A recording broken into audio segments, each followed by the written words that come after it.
ఆంధ్రప్రదేశ్ రాష్ట్ర Telugu Desam party Christian cell అధికార ప్రతినిధి పీటర్ నారాయణ ఆధ్వర్యంలో కుప్పంలోని క్రిస్టియన్ మైనార్టీ హాల్లో క్రిస్టియన్ సోదరులకు అవగాహన కార్యక్రమం ఏర్పాటు చేశారు. ఈ కార్యక్రమానికి ముఖ్య అతిథులుగా టీడీపీ పార్టీ క్రిస్టియన్ సెల్ రాష్ట్ర అధ్యక్షులు స్వామిదాస్ పాల్గొన్నారు.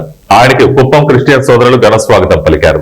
కుప్పంలో మైనార్టీ క్రిస్టియన్లు ఎదుర్కొంటున్న సమస్యల గురించి ఎమ్మెల్యేకు వివరించారు. టీడీపీ పార్టీ క్రిస్టియన్ రాష్ట్ర అధ్యక్షుడు స్వామిదాస్ మాట్లాడుతూ రాష్ట్ర ముఖ్యమంత్రి నారా చంద్రబాబు నాయుడు ప్రభుత్వంలో క్రిస్టియన్ మైనార్టీలకు ప్రవేశపెట్టిన సంక్షేమ పథకాల గురించి మైనార్టీ క్రిస్టియన్లకు అవగాహన కార్యక్రమం ఏర్పాటు చేసి వివరించడం జరుగుతుందని తెలిపారు. ఈ కార్యక్రమంలో భాగంగా కుప్పం నియోజకవర్గంలో పాస్టర్లు ఎదుర్కొంటున్న సమస్యల గురించి వివరించడం జరిగిందని, ఈ విషయంపై రాష్ట్ర ముఖ్యమంత్రి చంద్రబాబు నాయుడు దృష్టికి తీసుకువెళ్లి సమస్య పరిష్కరించే విధంగా చేయడం జరుగుతుందని తెలిపారు. ఈ కార్యక్రమంలో కుప్పం నియోజకవర్గంలోని 4 మండలాల పాస్టర్లు పాల్గొన్నారు.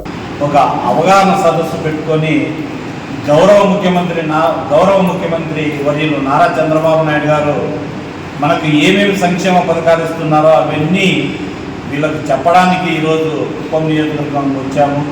అదేవిధంగా గౌరవనీయులు నారా చంద్రబాబు నాయుడు గారు విదేశ విద్య అయితేనేమి, మనకు సబ్సిడీ లోన్స్ అయితేనేమి, మనకు చర్చికి అంటే మనకు స్థలాలుండి చర్చి నిధులు అయితేనేమి, ఇలా మనకు పాస్టర్స్ చాలామంది పాస్టర్స్ ఉంటారు, వాళ్ళకు మ్యారేజ్ లైసెన్స్ ఆ విషయం అయితేనేమి, మనకు క్రిస్మస్ ఐటీ ప్రోగ్రామ్కి నిధులు అయితేనేమి, ఇవన్నీ మనము ముఖ్యంగా ఇక్కడ కుప్పం నియోజకవర్గంలో బరేల్ గ్రౌండ్ చాలా అవసరం ఉంది.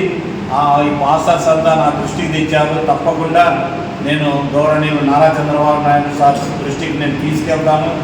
ఆయన మన పాస్టర్స్ను క్రైస్తవులను ప్రేమించి మనకు ఆయన ముఖ్యమంత్రి అవుతూనే 11 సంక్షేమ పథకాలు ఇచ్చాడు కాబట్టి అవన్నీ మనము యూటిలైజ్ చేసుకోవాలనే ఉద్దేశంతో ఒక మన క్రిస్టియన్ మైనార్టీ మీటింగ్ హాల్లో ఒక అవగాహన సదస్సు పెట్టుకొని అందరికీ చెప్పడం జరిగింది. ఇంతకుముందు జగన్మోహన్ రెడ్డి ఈ క్రిస్టియన్ కార్పొరేషన్ నిర్వీర్యం చేయడం జరిగింది. మరలా దేవుని కృపతో నారా చంద్రబాబు నాయుడు గారు ముఖ్యమంత్రి అవుతూనే మనకు అనేక సంక్షేమ పథకాలు